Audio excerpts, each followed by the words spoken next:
Peter King of NBC Sports, like his post-draft column, it's always phenomenal every single year. He gets a lot of insight, you get a lot of inside information as well. And this year he was embedded with the Tampa Bay Buccaneers. GM Jason Licht down there was like, "Oh, Tom Brady, let's go."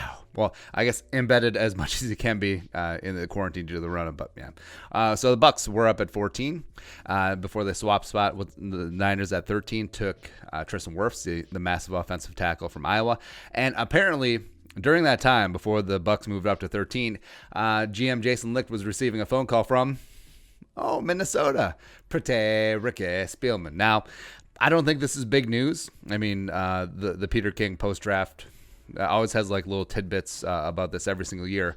But also, I wouldn't be shocked if Spielman, just whenever GM's on the clock, because there's 10 minutes per pick in the first round, just called every single GM from picks 1 through 21 just to gauge, is like, yeah, you know, like checking the box, doing the diligence. Frankly, he wouldn't be doing his job if he didn't, especially with all that draft capital coming in, 2 first-round picks, 5 in the top 105, 12 picks overall. I mean, the Vikings certainly had the ammunition and flexibility to move up if they wanted to, but that didn't mean that necessarily they were going to do that, right? Plus, we've seen GMs get on the horn with each other all the time, because like last year, the Colts did a behind-the-scenes doc, the Chris Ballard draft, and when Ballard was on the clock, he got a call from his own old buddy, then Browns GM, John Dorsey. How'd that one work out? As a like, ring, ring, I'm working, click.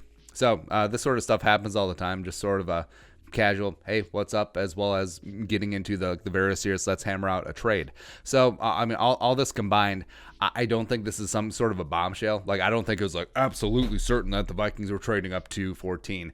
I mean, Lick dismissed it, said that too far back. So he didn't want to drop from 14 to 22, and certainly not 25. But say he took the call. Say he took the calls like this. Spielman, how much? And then Lick says his price, 22, 25, and 89. And Spielman's like, that's a too much. Click. Done, right? So, I mean, this sort of stuff happens in the draft all the time in between GMs. But that said, what if Spielman really was in? This wasn't the whole, hey, I'm just trying to gauge the market. Hey, I want to move up a couple spots behind you, so I want to get a feel like what you're asking for, what I could potentially offer them.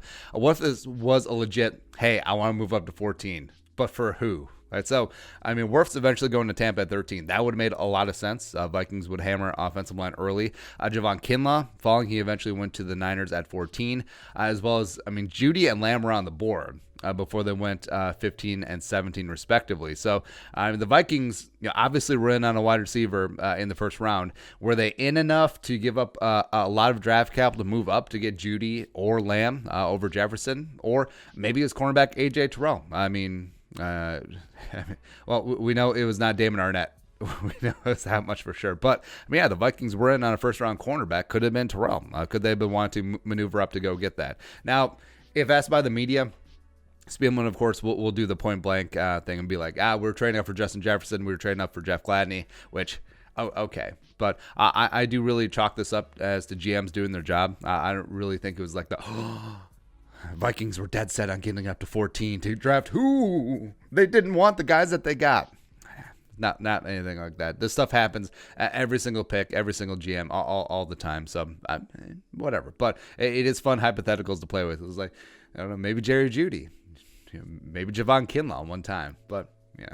All right, your thoughts. Let us know in the comment section below. Subscribe for daily Vikings takes. If you want to support the work, pull us on the Venmo. Please give us a follow on social media as well. But until next time, Skol, production value.